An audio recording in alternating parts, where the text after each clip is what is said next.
Bizarre Brain Comics. Hello, my comic book friends, and welcome to Bizarre Brain Comics. I'm Gary, your host. This time, I'm going to do the third and final part of the comic book haul that I got from the Collectors Fair over this past weekend. And as I showed you a bunch of the other comics, and as I said, notice most of the books are DC.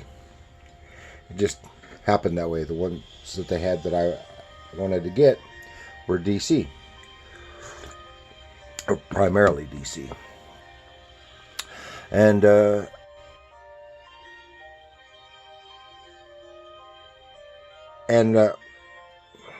also, as I said before, it's all almost all superhero. It's almost everything that they had, with just a very few exceptions as far as the comics were concerned.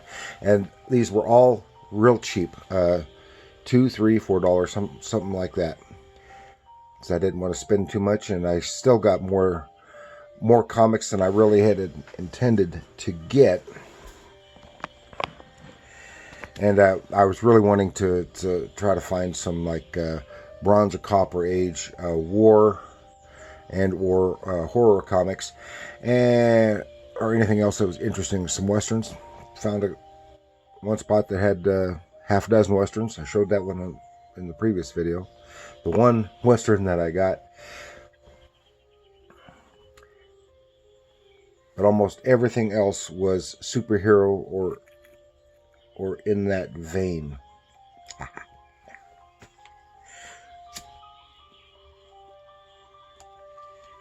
And we start with this one.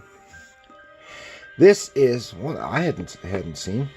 I don't get to the comic shop as often as I might like, just to avoid spending so much money. This is the Action Comics Annual for 2022, with a cover painted, a painted cover, and this was done by Steve Rude.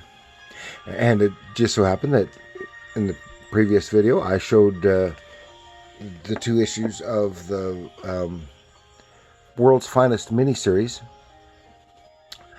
as also drawn by Steve Rude, and with the painted covers by Steve Rude. So we have a nice comparison to that Steve Rude and this Steve Rude, difference of about 30 years. Of course, you can still plainly see it has the Steve Rude style. This one is a bit darker, and I think the interior, the story inside is darker too. I just flipped through it, and it has 2 parallel stories. One featuring a young, about 10, 11-year-old Clark Kent, thereabouts, and as a parallel story of the son of Mongol from Warworld, and it's all about bullying, really. So, and that sounds interesting. And I didn't even read it. I just thumbed through it and saw that much. That's some really nice stuff there. And here we go back to 1985, just shortly before Crisis on Infinite Earths. This is Action Comics 574. So they had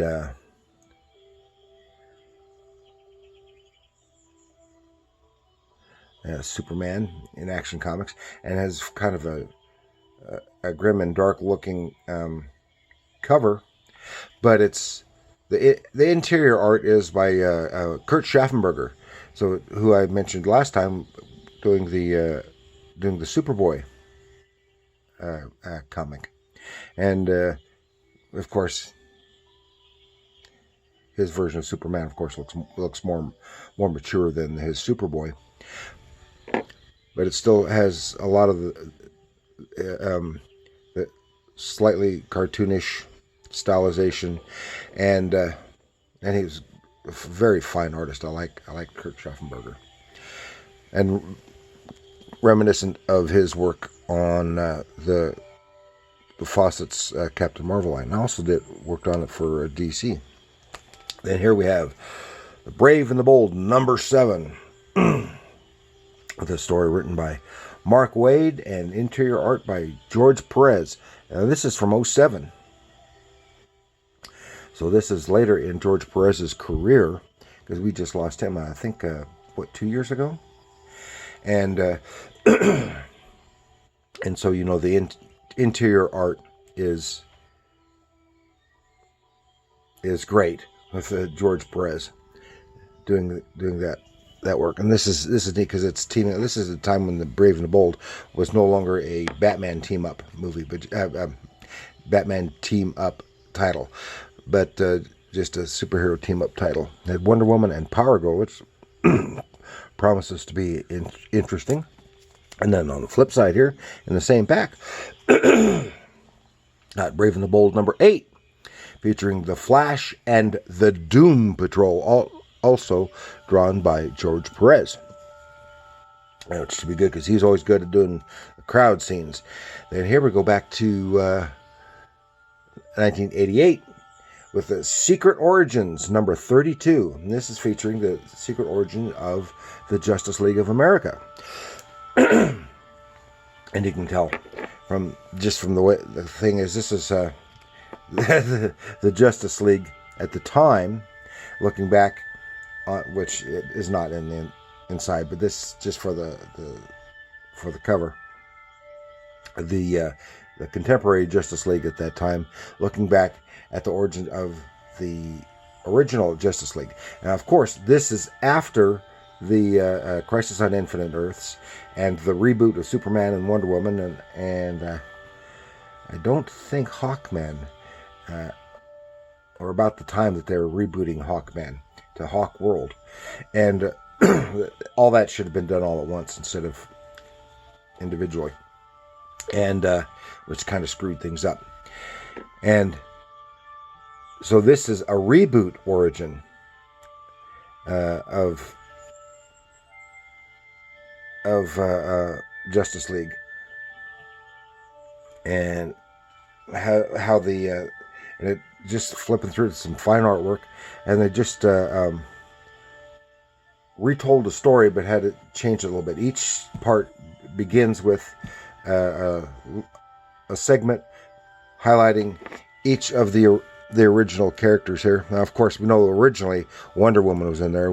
They didn't get Black Canary until some years later when she came over from Earth 2. But here there is no Earth 2. So Wonder Woman has just been rebooted. So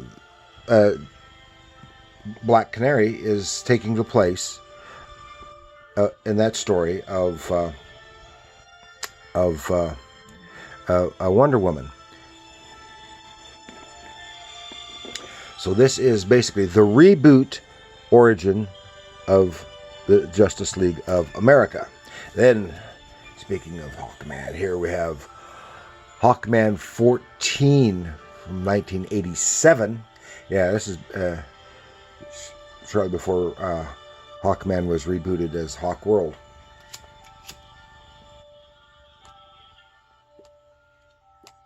And this is a storyline. Now, this is actually part of a storyline. When I did a video some time ago, last year before last, I've forgotten, on Hawkman. And this, I think, is just an issue or two before the story that I featured in that video, the issue that I featured in that video. And cool Hawkman, and you can see my version of Hawkman over there. Hawkman, bolt explodes. He really does. And of course, it features Hawk Girl. I think here they were calling her Hawk Woman. And then when they had the Justice League animated series, they used Shiera, did not have Hawkman, and she was back to Hawk Girl. And they go back and forth between Hawkman, Hawk Girl and Hawk Woman at various times. And then there's more than one at various times too, and one of them is Hawk Woman and one of them's Hawk Girl, and I think the Hawk Girl was the older of the two and Hawk Woman was the younger one.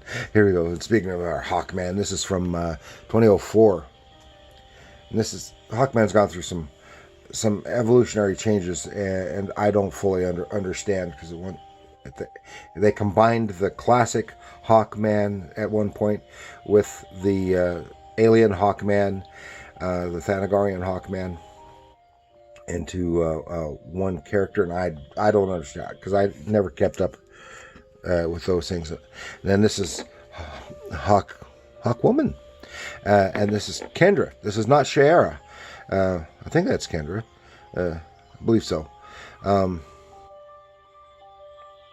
It's got the Kendra's costume. And I never understood any of that, because I just didn't keep up with the Hawkman titles. And then here we go, Hawk Girl. Here she is, Hawk Girl again. And this is definitely Kendra. And this is from 06.